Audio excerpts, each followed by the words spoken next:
GVMC council సమావేశంలో నిరసనలు హోరెత్తాయి. Steel plant ప్రైవేటీకరణకు వ్యతిరేకంగా వైసీపీ చేపట్టింది. సేవ్ స్టీల్ ప్లాంట్ అంటూ వైసీపీ కార్పొరేట్లు నిరసన తెలిపారు. యూజీడీ పనుల్లో అవకతవకలు జరిగాయని టీడీపీ ఆరోపించింది. మేయర్కు ముడుపులు ముట్టాయని టీడీపీ కార్పొరేటర్లు నిరసన తెలిపారు. ఈ వ్యవహారంపై విచారణ చేపట్టాలని టీడీపీ కార్పొరేటర్లు కోరారు. మేయర్ రాజీనామా చేయాలని డిమాండ్ చేశారు. నిరసనలతో జీవీఎంసీ కౌన్సిల్ సమావేశం రేపటికి వాయిదా పడింది.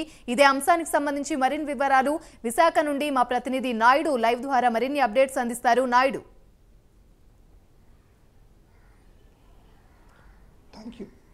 Thank you Yamini.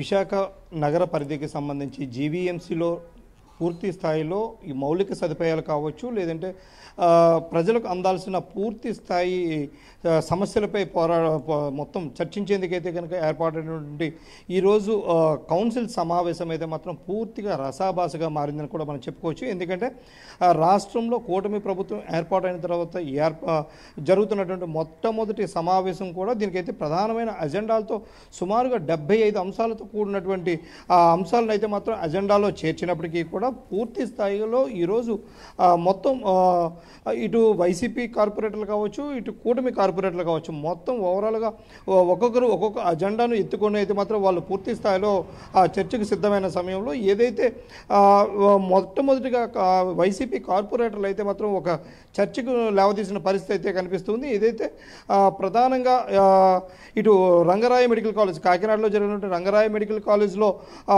ఒక డాక్టర్పై జరిగినటువంటి దాడి కావచ్చు, అదేవిధంగా చూసుకున్నట్టయితే అంబేద్కర్ను దూషించినందుకైతే కనుక ఉండి నియోజకవర్గ ఎమ్మెల్యే రఘురామకృష్ణరాజుకు సంబంధించి ఈ రెండు అంశాలను ప్రధానంగా తీసుకుని వైసీపీ కార్పొరేటర్లు అయితే ముందుగా వాళ్ళు ఒక చర్చను లేవనెత్తే పరిస్థితి అయితే కనిపిస్తుంది. వీళ్ళైతే పూర్తి స్థాయిలో అప్పటికే వీరిద్దరిపై అయితే మాత్రం పూర్తి స్థాయిలో చర్యలు తీసుకోవాలని, వీరిద్దరినీ కూడా అనర్హతగా ప్రకటించాలంటూ కూడా డిమాండ్ చేసిన నేపథ్యంలో ఇటు వైసీపీ కార్పొరేటర్లు ఇటు టీడీపీ కార్పొరేటర్ల మధ్యలో గలాటాగా జరిగిన పరిస్థితి అయితే మనకి కనిపిస్తూ ఉంది. అదేవిధంగా చూసుకున్నట్టయితే కనుక ఏవైతే ఈ మురుగునీటి సమస్యకు సంబంధించి గతంలో జరిగినటువంటి యూజీడీ పనుల్లో అయితే మాత్రం భారీగా మేయర్కు ముడుపులు ముట్టాయంటూ కూడా ఒక లెటర్ కూడా సంచలనంగా రావడం జరిగింది. ఆ లెటర్కి సంబంధించి కూటమి నేతలందరూ కూడా వీళ్ళు ఒక్కసారిగా ఇది మేయర్ని ప్రశ్నించడంతో అయితే మాత్రం మేయర్ అవాక్కైన పరిస్థితి కూడా కనిపిస్తుంది. అంటే మేయర్కి ఇందులో ప్రధానంగా ముడుపులు ముట్టాయంటూ కూడా ఆ లెటర్ల యొక్క సారాంశం. అయితే మేయర్ స్థానం చాలా గొప్ప స్థానమని, అదేవిధంగా చూసుకున్నట్టయితే మేయర్ స్థానంలో ఉన్న వ్యక్తిపై ఇలాంటి ఆరోపణలు రావడంపై టీడీపీ కార్పొరేటర్లంతా కూడా గట్టిగా పట్టుబట్టిన పరిస్థితి ఉంది. వీళ్ళు పూర్తి స్థాయిలో దీనిపై విచారణ చేయాలని, దీన్ని అయితే మాత్రం ఎట్టి పరిస్థితుల్లో వదిలే ప్రసక్తి లేదంటూ కూడా వీళ్ళందరూ చెప్పడం జరిగింది. అయితే మేయర్ స్థానంలో ఉండి మేయర్ తనకు తానుగా అయితే మాత్రం ఇక్కడ దీనిపై పూర్తి స్థాయిలో దానిపై అయితే మాత్రం నివేదిక అయితే కనుక వచ్చే అవకాశం లేనందున ఖచ్చితంగా మేయర్ రాజీనామా చేయాలంటూ కూడా వీళ్ళందరూ కూడా పట్టుబట్టిన పరిస్థితి కూడా కనిపిస్తుంది. అయితే అదేవిధంగా చూసుకున్నట్టయితే కనుక ఏదైతే తిరుమల తిరుపతి దేవస్థానం సంబంధించి లడ్డూ వ్యవహారం కూడా వైసీపీ కార్పొరేటర్లు పట్టుబట్టడం జరిగింది. ఈ లడ్డూ వ్యవహారాన్ని పూర్తి స్థాయిలో సిబిఐ ద్వారా విచారణ చేపట్టాలంటూ కూడా వీళ్ళందరూ కూడా పట్టుబట్టిన నేపథ్యంలో అయితే మాత్రం పూర్తి స్థాయిలో ఇక్కడ గలాటాగా ఏర్పడిన పరిస్థితి అయితే ఉంది. అంటే ఈ సభను సజావుగా సాగేందుకు ఏదైతే 75 అంశాలను ప్రవేశపెట్టినప్పటికీ కూడా దీనిలో కేవలం ఒక విశాఖ ఉక్కుకు సంబంధించి మొట్టమొదటిగా తీసుకున్నటువంటి నిర్ణయం ఏదైతే ఉందో దీన్ని ఖచ్చితంగా ప్రైవేటైజ్ కాకుండా ఆపాలంటూ వైసీపీ కార్పొరేటర్లు అందరూ కూడా పెట్టిన దాని బిల్లును కూడా ఇది కూడా పూర్తిగా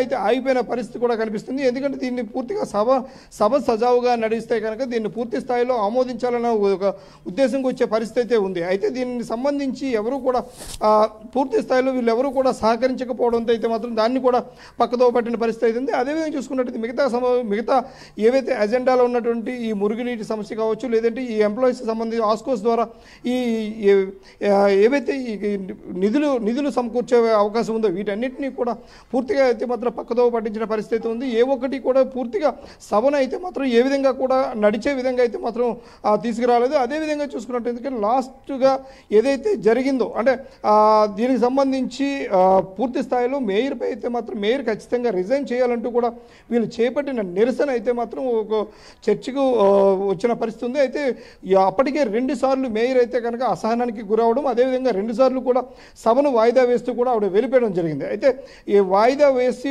వెళ్ళిపోవడం పట్ల అయితే మాత్రం ఇటు టీడీపీ కార్పొరేటర్లు, జనసేన, ఇటు బీజేపీ కార్పొరేటర్లు అందరూ కూడా అసహనానికి గురయ్యారు. ఎందుకంటే ఏదైనా ఒక విషయాన్ని చర్చకు తీసినప్పుడు దానికి సంబంధించి పూర్తి స్థాయిగా మొత్తం అంతా కూడా విచారణ జరగాలి. అదేవిధంగా అవేమీ లేకుండా ఈ మేయర్ పలాయనం చిత్తగించడంపై అయితే మాత్రం వీళ్ళందరూ కూడా ఒక రకమైన అసహనానికి గురయ్యారు. అయితే మళ్ళీ రెండోసారి కూడా సమావేశం అయినప్పటికీ కూడా సభ సేమ్ ఇదే సిచ్యువేషన్ రిపీట్ కావడంతో అయితే మాత్రం వీళ్ళందరూ కూడా వీళ్ళు పూర్తి స్థాయిలో మేయర్ అసహనానికి గురైంది. మేయర్ అసహనానికి గురై ఇక ఈ సభ నడిచే అవకాశం లేదు, కనిపించే అవకాశాలు లేవంటూ కూడా సభను అయితే మాత్రం రేపటికి వాయిదా వేసిన పరిస్థితి మనకి కనిపిస్తుంది. Right, thank you Naidu. Right, ఇక జీవీఎంసీ కౌన్సిల్ సమావేశంలో నిరసనలు అయితే హోరెత్తాయని చెప్పవచ్చు. ఇవి ఇప్పటి వరకున్న అప్డేట్స్. ఎక్స్క్లూజివ్ ఫీల్డ్ రిపోర్ట్ లో పాల్గొన్న మా రిపోర్టర్స్ వరంగల్ నుండి తిరుపతి, హైదరాబాద్ నుండి నాగేంద్ర, తిరుపతి నుంచి హరిబాబు, విశాఖ నుంచి నాయుడు, వీళ్ళందరికీ కూడా once again thank you all. ఇది ఇప్పటి వరకున్న ఎక్స్క్లూజివ్ ఫీల్డ్ రిపోర్ట్. మరో అంశంతో మళ్ళీ కలుద్దాం. నమస్తే.